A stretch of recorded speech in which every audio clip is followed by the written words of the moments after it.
ദൈവതിരുനാമത്തിന് മഹത്വം ഉണ്ടായിരിക്കട്ടെ. പ്രഭാതത്തിൽ നാം കേൾക്കുന്ന വചന പുലരിയിലേക്ക് എന്നും ജീവിക്കുന്നവനായ യേശുക്രിസ്തുവിൻ്റെ ധന്യനാമത്തിൽ എല്ലാവർക്കും മുന്നമേ പ്രഭാത വന്ദനം നിങ്ങളെ അറിയിക്കാം.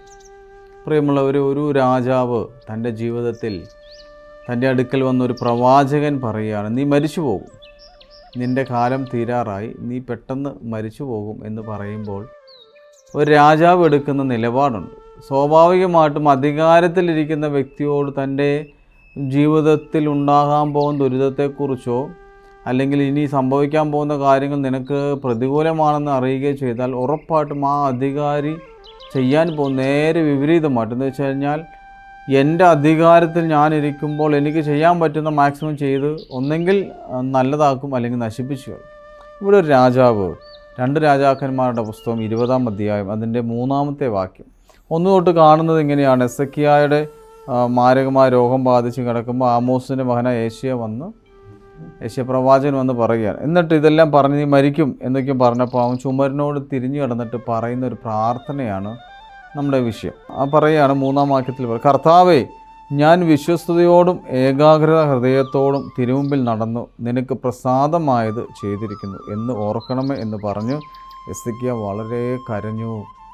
എന്തിനെ ഓർത്തിട്ടാണ് കരഞ്ഞെന്നറിയോ പ്രിയമുള്ളവരെ? അവൻ ചെയ്ത നന്മകളെ ഓർത്തിട്ട് അവൻ കരയാണ്. ഞാൻ നിനക്ക് വേണ്ടി വിശ്വസ്തയോടെ ഏകാഗ്ര ഹൃദയത്തോടെ തിരുമുമ്പിൽ നിനക്ക് പ്രസാദമായത് ചെയ്തിട്ടും, കർത്താവിന് നീ പ്രസാദമായത് ചെയ്തിട്ട് നിനക്ക് എന്തെങ്കിലും പ്രശ്നം വരുമ്പോൾ നീ ഒന്ന് പ്രാർത്ഥിച്ചു നോക്ക്, നീ കരഞ്ഞു നോക്ക്, ദൈവം ഇടപെടും. ഇവിടെ പറയുകയാണ്, നടുമുറ്റം വരെ പോയ യെശയ്യാ പ്രവാചകൻ തിരിഞ്ഞു എന്ന് പറഞ്ഞു, വിഷമിക്കണ്ട, ദാവീദിൻ്റെ ദൈവമായ കർത്താവ് ഇപ്രകാരം വെച്ചു, ഞാൻ നിൻ്റെ പ്രാർത്ഥന കേട്ടു, നിൻ്റെ കണ്ണീര് കണ്ടിരിക്കുന്നു എന്ന് പറഞ്ഞു ഞാൻ നിന്നെ സൗഖ്യമാക്കും. കർത്താവിന് പ്രസാദമായത് ചെയ്യാൻ നമുക്ക് സാധിക്കട്ടെ. അങ്ങനെ നീ കർത്താവിന് ഇഷ്ടമുള്ള ചെയ്ത് ജീവിച്ചിട്ട് നിനക്ക് എന്തെങ്കിലും പ്രതിസന്ധി വന്നാൽ, എന്തെങ്കിലും ബുദ്ധിമുട്ട് വന്നാൽ, നീ കരഞ്ഞ് പ്രാർത്ഥിക്കുന്ന നിമിഷമുണ്ടല്ലോ, ദൈവം ഇടപെടാൻ തുടങ്ങും. കർത്താവ് നിൻ്റെ പ്രാർത്ഥന കേട്ടിരിക്കും, നിൻ്റെ കണ്ണീര് കണ്ടിരിക്കുക. അതുകൊണ്ട് ധൈര്യമായിരിക്കുക. കർത്താവിന് പ്രസാദം, മനുഷ്യനല്ല, കർത്താവിന് പ്രസാദമായത് നീ ചെയ്ത് ജീവിക്കുക. നിനക്കെല്ലാം അനുകൂലമാക്കി ദൈവം തരുമായത് പിതാവിൻ്റെയും പുത്രൻ്റെയും പരിശുദ്ധ റൂഹായുടെ നാമത്തിൽ തന്നെ. ആമേൻ.